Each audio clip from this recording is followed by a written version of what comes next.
Ant-Man vanished in a failed time jump. For 5 years, the Avengers thought he was lost. But when he returned, he wasn't alone. He carried the future, and it was dying. One name echoed in every dead timeline: Wolverine. Not Logan, not Weapon X, something far worse. Now Ant-Man has one mission: kill Wolverine or let the future burn. The quantum core wasn't supposed to scream. But as the arc rings twisted in a blur of light and gravity, Scott Lang felt something wrong, something ancient, pulling at the back of his eyes. He gritted his teeth. One more jump, one more flicker through time, and they'd reach the coordinates Banner gave him. Just a quick slip through the quantum mesh. Just a few seconds. Then everything went black. But Scott Lang didn't die. He landed. Hard. He wasn't in New York. Not in Wakanda. Not in any recognizable time stream. He stood knee-deep in dust, gray, thick, and dry like ashes. The sky above him was cracked glass, bleeding green light through its fractures. Skyscrapers bent like soft metal. Sentinels lay gutted across entire continents.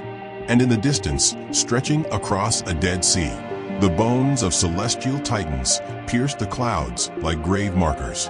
This wasn't the future. This was after the future died. He moved through the ruins in silence. His suit flickered, the quantum core still active but whispering static. Then a light pulsed from behind a shattered Stark drone buried in rubble. A flicker, a voice. "Scott," it said. It was Tony. Not him exactly, a preserved fragment. An AI projection too corrupted to hold its face. But his voice was clear. "You made it." Means time's collapsing faster than expected. Scott tried to speak, but the air here weighed like regret. Tony's fragment continued, eyes hollow. "This world, we lost it to something that couldn't be stopped. Something we created. Something you need to kill."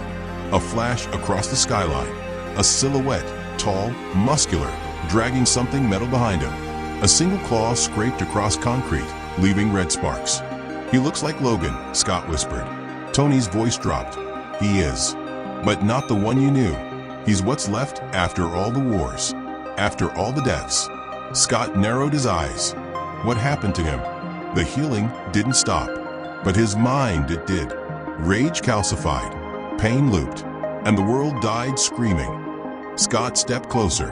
"Why not just kill him here?" Tony's AI flickered. "Because that's not how time works anymore. He's anchored across multiple timelines. You can't kill him at the end. You have to cut him off before he starts." A tremor. The skyline collapsed in slow motion. The air vibrated with something feral. A roar echoed across cities. Ant-Man turned to run, but the core pulled him again, launching him backward, tearing through realities like wet paper. And then light. He crashed hard into the snow. Back in the present. His breathing was ragged, his body older, scarred in places he couldn't remember. The core implanted memories like they were real, because they were, just not yet. He scanned for coordinates. The target hadn't moved in hours. Logan. He found him exactly where he'd hoped, deep in the Yukon off-grid, no tech, no satellites. Just claw marks on trees and blood in the snow. Logan always went north when the world got too loud. Too messy. Ant-Man approached slowly. His suit now merged with the core, thrumming with unstable light. The snow crunched under his boots like bones. Logan spoke without turning. "You're real quiet for a guy wearing a portable nuke." Scott froze. "You knew I was coming?" "I knew something was." Storm had a dream. Jean screamed in her sleep. Strange warned me about timelines bleeding. So yeah, I figured. Scott stepped forward. "Then you know why I'm here." Wolverine stood slowly, shirtless, barefoot, snow steaming off his skin. "Not exactly, but I know the look of a man who's been to the end." Scott clenched his fists. "I saw what you become." Logan raised an eyebrow. "What I become? You survive. Everyone else dies." "That's always been the problem," Logan muttered. "You think this is funny?" "No. I think it's tragic." "So what's the plan?" "You kill me now." Scott hesitated. "If I do, maybe I save everyone." Logan turned fully, eyes hard, ancient and ready. Then take your shot. The blast came without warning. Quantum energy fused with Pymtech, firing like a railgun. Logan leapt, but not fast enough. It tore through his side, ripping open muscle and snow. He roared, claws out, charging. Scott shrank, twisted midair, then expanded with a shockwave that sent Wolverine flying into a frozen tree. It cracked under the impact. Blood sprayed. Logan stood, half his face burnt, healing slowly. You brought some new tricks. Scott charged again, another blast, but Logan rolled, closing the gap with terrifying speed. Claws slashed. Sparks flew. The core flared, catching a blade, melting the adamantium tip. Logan staggered, stunned. Scott grabbed his throat. This isn't personal, but if I don't stop you now. Logan snarled. You think I want to become a monster? I think it doesn't matter. Suddenly, the sky above them bent. Colors warped. A sound like metal screaming echoed through the clouds.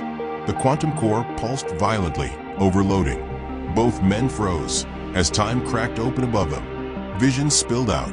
Logan on a throne of skulls. Laura bleeding in his arms. Jean ripping her own mind apart. A broken Xavier whispering, "He was our last hope." Scott's voice trembled. This isn't just about you. It's about every version of you. Logan didn't move. His claws retracted. Then show me. Scott stared. What? Logan stepped forward, blood trailing behind him. If I become that thing, if I burn the world, then show me. And if I agree, I'll help you end it. The core word louder. Time was listening. Reality fractured again, and something else stepped through. It looked like Logan, but taller, darker, covered in twisting, living metal, claws 10 feet long, eyes pulsing red. Its voice shattered the air. I remember this moment, when I begged you to stop me. Scott raised his arm to fire. Logan whispered, "That's not me." The core exploded in white. Snow turned to ash. The sky above them cracked like old glass, and from it stepped the future. Not a version of Logan, something beyond him. Taller, broader, his body wrapped in living adamantium that pulsed like muscle, not metal. And his claws dragged across time itself, leaving trails that glowed and vanished like fire on film. Ant-Man staggered backward. The quantum core buzzed inside his chest plate like it was afraid. The creature looked down at them. Its voice didn't come from its mouth. It came from everywhere. I remember this moment, when you still thought there was a choice. Wolverine said nothing. His fists were clenched, not out of fear, but because something deep inside him recognized it. Not just as a future, as truth. Ant-Man aimed his repulsor, pulsing with unstable time charge. What are you? The creature stepped forward. With each move, snow vaporized. Even air refused to touch him. I'm not the virus. I'm the vaccine. I did what Logan never could. I outlived pain. And when time begged to end, I kept going. You ended everything, Scott growled. No, it said, voice now quieter, more human. I watched you all end yourselves. I just survived it better. Logan stepped forward, snow crunching beneath his feet. You're not me. The thing smiled. Its metal mouth barely moved, but emotion cracked through the steel. I was. Before the last war. Before she died. Scott glanced between them. She. The creature turned, and with a swipe of its claw, the sky tore open again. A memory spilled into reality. Laura, kneeling in a field of fire, bleeding, screaming his name. Logan flinched. He remembered. That night, the Sentinel ambush, the helplessness, his failure. It was the moment that never left. The one his healing factor couldn't erase. I couldn't save her, the future version whispered. So I made sure nothing could hurt me again. Ant-Man's suit screamed warning. Time destabilization, quantum feedback, dimensional erosion. The core couldn't handle the open bleed. He had minutes before this entire slice of reality snapped. He turned to Logan. We can't fight him here. We have to move. The creature laughed. You can't run from yourself. Logan didn't hesitate. He charged. His claws met their future and broke. The first slash sent Logan tumbling through trees, carving a trench 50 feet long. Blood hit the air in streams. Ant-Man leapt, resized midair, slammed into the creature's back with a quantum burst. The impact flattened the terrain, but the creature didn't budge. It turned its head slowly, grabbed Scott mid-flight, and squeezed. His ribs cracked instantly. "I remember this pain," it said. "You gave me this when you tried to trap me in the past. Didn't work then. Won't work now." Scott surged the core, a temporal spike blasted outward, and both were thrown apart in a flash of burning blue. Logan dragged himself up, breathing hard. His body healed slower now, not because of wounds, because part of him didn't want to survive. He looked at the creature, then at Scott. "Where's the seed?" Scott wiped blood from his mouth. "What? You said I become this. There's a trigger, a moment. Find it. End it." "I'm trying," Scott snapped. "But every timeline it shows me, she dies. Every single one." Logan's face twitched, but not in fear, in decision. "Then change the one that matters." The creature roared. "You'll fail. Again." But the air was shifting. Scott activated a backdoor protocol. The core screeched, dragged him and Logan sideways, into the quantum mesh. A blur of gold, fire, sound, gravity. They punched through time like bullets through glass. And then silence. They landed in a forest. Sunlight, warm air, birds. But Logan knew where they were. When they were, Scott panted. "This is the day. The one you never talk about." Logan closed his eyes. "I don't talk about it because it broke me." Across the trees, they saw her. Laura, 16, alive, laughing, training in the clearing, innocent. Not a weapon, not yet. And for a moment, Logan couldn't move. Scott placed a hand on his arm. "We stopped the ambush. Save her. Change the fracture point. And that future dies." Logan nodded, but the timeline was already aware. Above them, time howled. The creature stepped through again, glitching, roaring in static and fury. The past wasn't his domain, but he was too close to let it change. "No," it hissed. "She has to die. That's the price of your evolution." Scott fired a temporal bolt. The creature dodged. Logan leapt, colliding with it midair, claws slashing, fists pounding. Trees snapped. Earth cracked. Scott sprinted toward the clearing. Laura turned, confused, saw a man in red and black, screaming at her to run. Sentinels warped into existence, half-formed, drawn by the creature's presence. The ambush had begun early. Scott activated the core's last failsafe, a loop reset. It could freeze one person's timeline for 60 seconds. Enough to evacuate her, but only one person. He slammed the device into Laura's chest. She froze mid-run, preserved. Sentinels locked onto Scott. Too many, too fast. Logan saw it happening and screamed. The creature laughed. Now it happens. Again and again. But Scott didn't move. He stood tall. Let the Sentinels come. He looked at Logan once, smiled. "Don't carry this again." The Sentinels fired. White light engulfed the forest. When it faded, Scott Lang was gone. Ash on the wind. The creature twitched. Its body cracked. The timelines began to shift. The fracture healed. Logan stood over the frozen image of his daughter. Alive. Safe. And the future version of him began to dissolve, screaming in defiance, fading into light. "No, you don't erase me. I am what survives." But he wasn't. Not anymore. And when he vanished, the quantum mesh collapsed behind him, sealing what never happened. Laura exhaled, time catching up to her. Logan dropped to his knees. She looked at him, confused. "Dad." He didn't answer. He just held her. And the forest went quiet again. The timeline held its breath. The forest was quiet again. No flickering sentinels. No fractures in the sky. No monster clawing through time. Only the wind whispering through the trees, and the man on his knees. Wolverine didn't speak. Couldn't. His chest rose and fell like a man pulled from deep water. Not from exhaustion, from disbelief. Laura stood in front of him, very much alive, confused, looking at him like she didn't understand why his hands were shaking. She didn't know how close she came to becoming a gravestone across every future. Scott Lang was gone.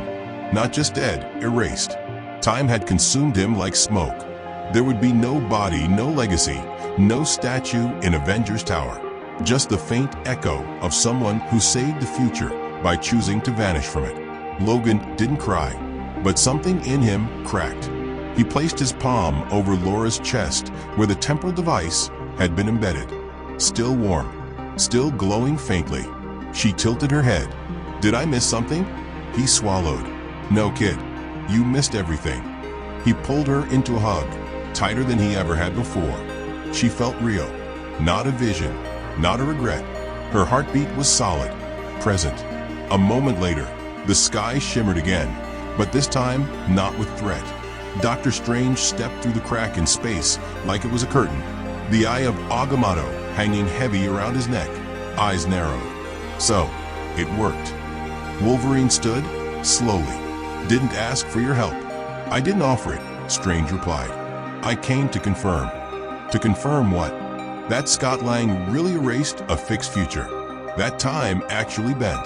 That you didn't become the monster." Wolverine stepped forward, muscles tensed.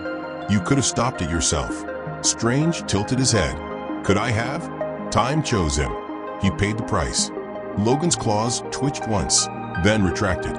Laura watched them both in silence. Strange waved his fingers. A golden ring of glyphs opened in the air.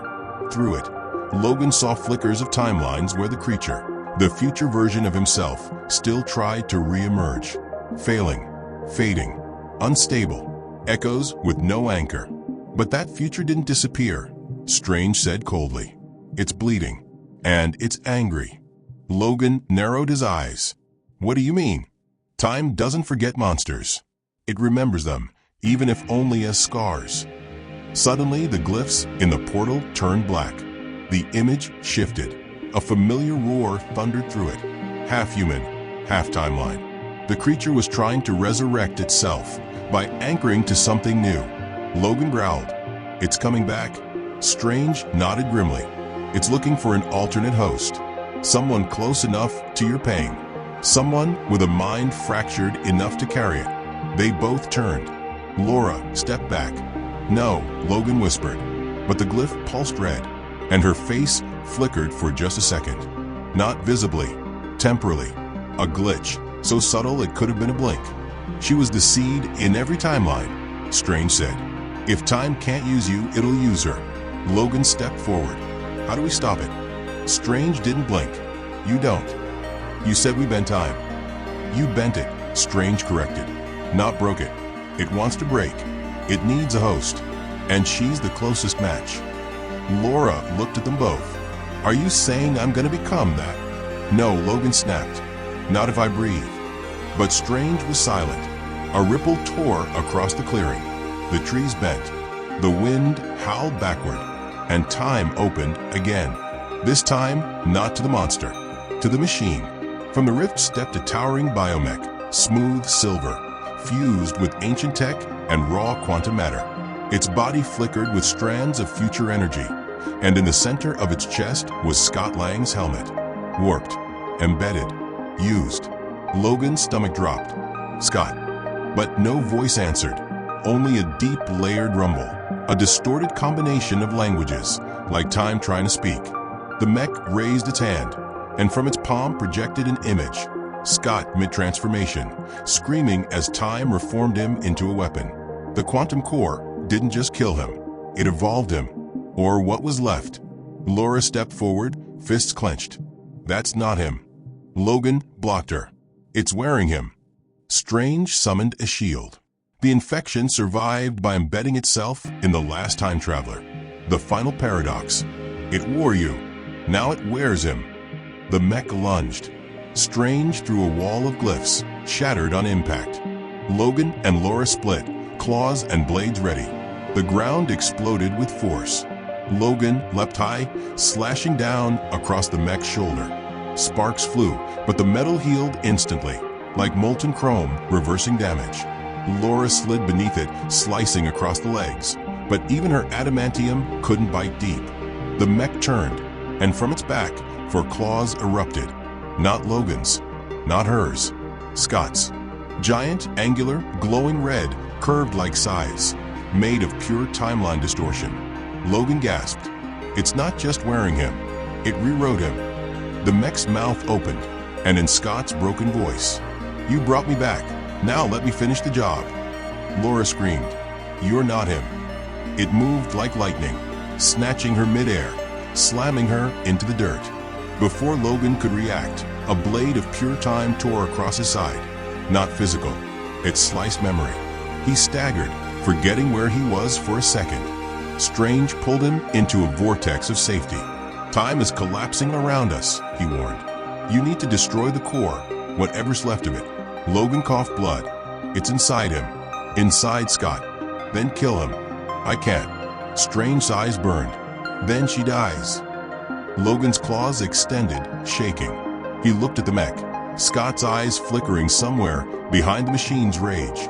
Then at Laura, who was crawling, coughing, bleeding. Then at his own hands. And he made a decision.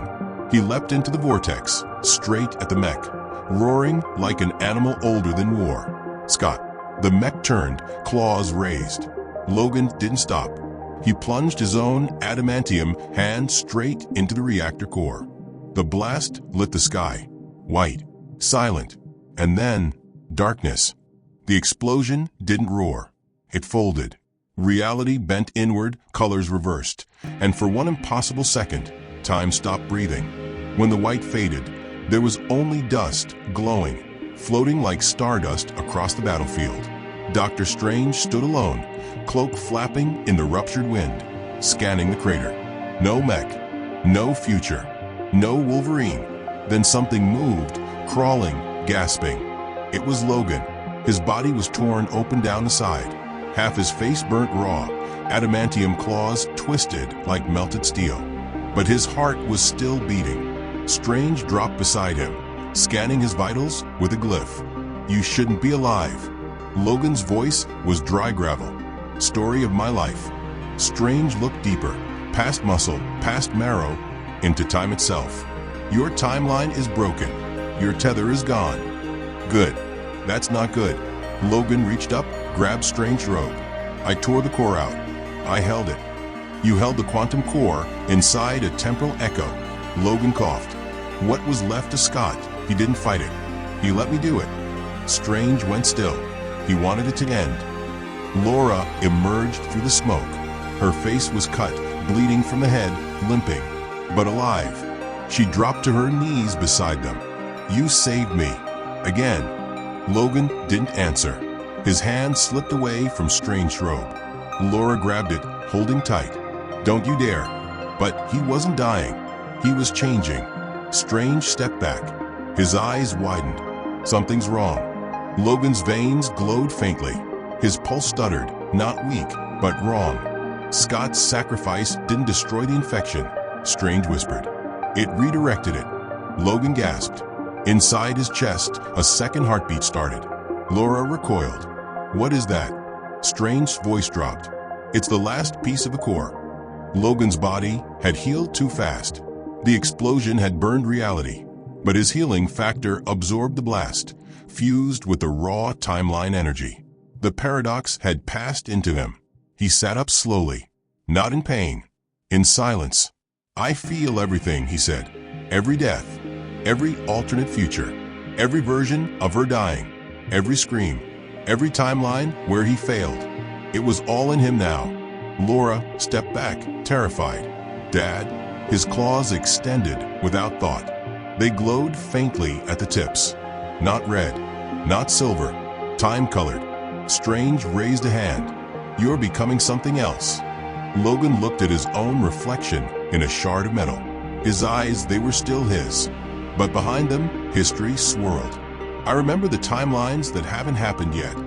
Laura moved closer. "Then we end it now. We burn it out." Logan shook his head. "If I die now, all of that comes back. It finds another host." Strange agreed. "You're the only one strong enough to hold the infection without becoming it." Logan gritted his teeth. "You're saying I have to carry this?" "Forever," Strange said. "To protect the timeline." Logan stood, blood dripping from his fingers. Bones cracked. But he stood. Laura tried to reach for him. He stopped her. "I can't stay. I'm not safe." "You are, I know you are." "No," he said, "but I'll fight it, as long as I can." Strange opened a portal, not to a place, to a pocket timeline, a cage made of moments, isolated, contained, untouchable. Logan stepped toward it.